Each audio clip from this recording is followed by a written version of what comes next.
দেশের সংবিধান না মানায় এবার ফেসবুক, টিকটক ও অন্যান্য সোশ্যাল মিডিয়াকে চিঠি পাঠিয়েছে বাংলাদেশ সরকার। এর জবাব দিতে 4 দিনের সময়ও বেঁধে দেওয়া হয়েছে।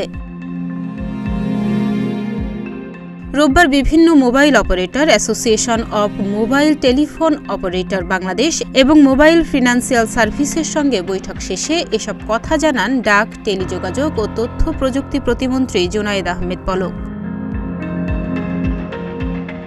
তিনি বলেন, গতকাল ফেসবুক, টিকটক ও অন্যান্য সোশ্যাল মিডিয়াকে চিঠি পাঠানো হয়েছে। চিঠিতে তাদের জবাব দিতে 30 জুলাই পর্যন্ত সময় বেঁধে দেওয়া হয়েছে।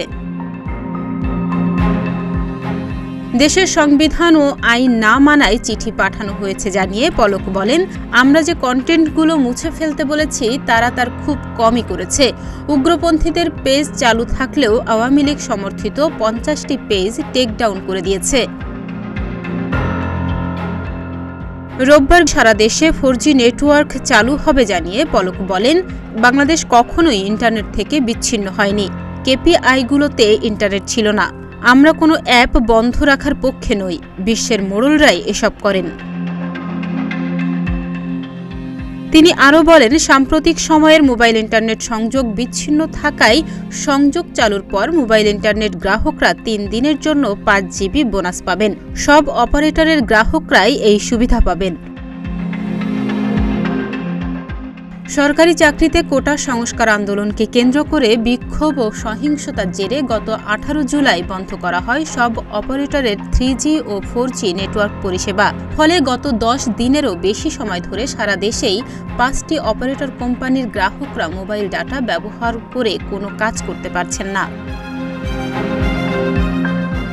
এর আগে বুধবার রাজধানীর আগারগাঁওয়ে বিটিআরসি কার্যালয়ে এক সংবাদ সম্মেলনে এসব তথ্য জানান প্রতিমন্ত্রী পলক।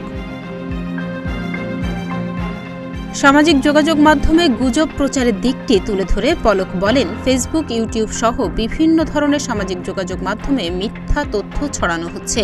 তাদেরকে এগুলো সরাতে বললেও তারা তা করছে না। সামাজিক যোগাযোগ মাধ্যমের কারো কাছে জবাবদিহিতা নেই।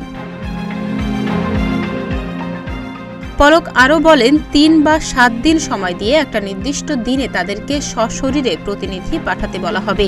যদি তারা প্রতিনিধি পাঠায় তাহলে আলোচনা করে পরবর্তী ব্যবস্থা নেওয়া হবে। আর যদি না পাঠায় তাহলে আমরা আমাদের মতো ব্যবস্থা নেব। সেক্ষেত্রে রেস্ট্রিকশন করা হতে পারে। ডেস্ক রিপোর্ট, প্রতিদিনের বাংলাদেশ।